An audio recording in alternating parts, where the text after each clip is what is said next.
اب کوتبہ علیکم دوبارہ آ گیا. یہ کوتبہ کے لفظ کو سمجھ لیجئے، جہاں بھی کوئی شے فرض کی جائے گی، لازم کی جائے گی، وہ کوتبہ ہے.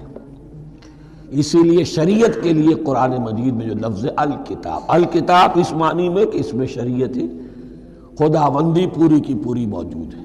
کوتبہ علیکم، کوتبہ علیکم اذا حضر احدکم الموت ان ترک خیرا الوصیۃ للوالدین والاقربین بالمعروف. تم پر واجب کر دیا گیا، فرض کر دیا گیا، جب تم میں سے کسی کی موت کا وقت آ جائے، اگر وہ کوئی خیر مال چھوڑ رہا ہو، دولت چھوڑ رہا ہو، تو اس کے لیے فرض کر دیا گیا وصیت کرنا اپنے والدین کے حق میں اور رشتہ داروں کے حق میں انصاف کے ساتھ. ابھی چونکہ قانون وراثت نازل نہیں ہوا تھا، یہ ابتدائی قدم اٹھایا گیا. وہاں ہوتا یہ تھا جو آج بھی ہندوؤں میں ہوتا ہے، جو مر گیا اس کی ساری جائیداد کا مالک جو ہے بڑا بیٹا، چھوٹے بیٹے بھی نہیں، نہ بیٹیاں نہ بیوی، کچھ نہیں. تو سارا کا سارا مال جو ہڑپ کر جاتے تھے، کسی کو کچھ نہیں. یہاں یہ کہ اب پہلا ابتدائی حکم دیا گیا، لیکن یہ آیت منسوخ ہو جائے گی سورہ نساء میں جب پورا قانون وراثت آ گیا. تو اب یہ آیت منسوخ شمار ہوتی ہے. ناسخ وہ قانون وراثت ہے جو سورہ نساء کے دوسرے رکوع میں آئے گا.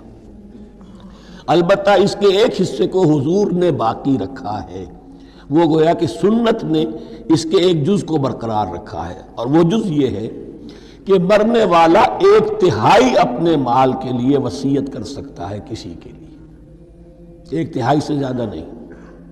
اور وارث کے لیے وصیت نہیں ہوگی، جس کی وراثت میں حق مقرر ہو چکا ہے اس کے لیے وصیت نہیں ہوگی. وہ غیر وارث کے لیے وصیت ہوگی، کسی دینی ادارے کو دینا چاہے، کسی اور کو دینا چاہے، یتیم کو، بیوہ کو، یتیم خانے کو، ٹھیک ہے. 1/3، 2/3 میں قانون وراثت کی تنفیذ ہوگی لازماً. تو اس آیت کا صرف اتنا حصہ باقی رکھا ہے حضور نے صلی اللہ علیہ وسلم. حقاً علی المتقین، یہ اللہ کا تقوی رکھنے والوں پر حق ہے، واجب ہے کہ وہ وصیت کریں کہ ہمارے والدین کو یہ مل جائے، فلاں رشتہ دار کو یہ مل جائے، باقی جو ہے جو بھی ورثاء ہیں لے جائیں. فمن بدلہ بعد ما سمعہ، تو جس نے بدل دیا اس وصیت کو اس کے بعد کہ اسے سنا تھا، فإنما اسمہ علی الذین یبدلونہ، تو اس کا بوجھ، اس کا گناہ انہی پر آئے گا جو تبدیل کرتے ہیں. جو وصیت کرنے والا تھا وہ بری ہے، اس نے صحیح وصیت کی تھی. جس نے بعد میں اس وصیت میں تحریف کی، تبدیلی کی، اس کا وبال، اس کا بوجھ انہی پر آئے گا. ان اللہ سمیع علیم، یقینا اللہ سب کچھ سننے والا اور جاننے والا ہے. فمن خاف من موص جنفا، اب اگر کسی کو اندیشہ ہوا کہ وصیت کرنے والے نے جانبداری برتی ہے، ٹھیک وصیت نہیں کی ہے، دیانتداری کے ساتھ اس کی رائے یہ ہوئی، او اسمن، یا گناہ اس نے کمایا ہے، فاصلح بینہم، اور اب ان کے مابین صلح کرا دی.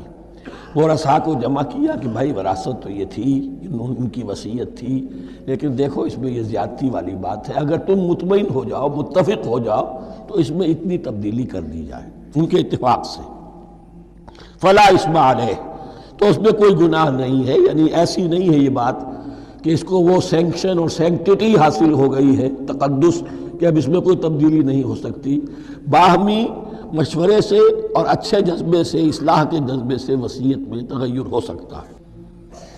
ان اللہ غفور الرحیم، یقیناً اللہ تعالی بخشنے والا ہے، رحم فرمانے والا.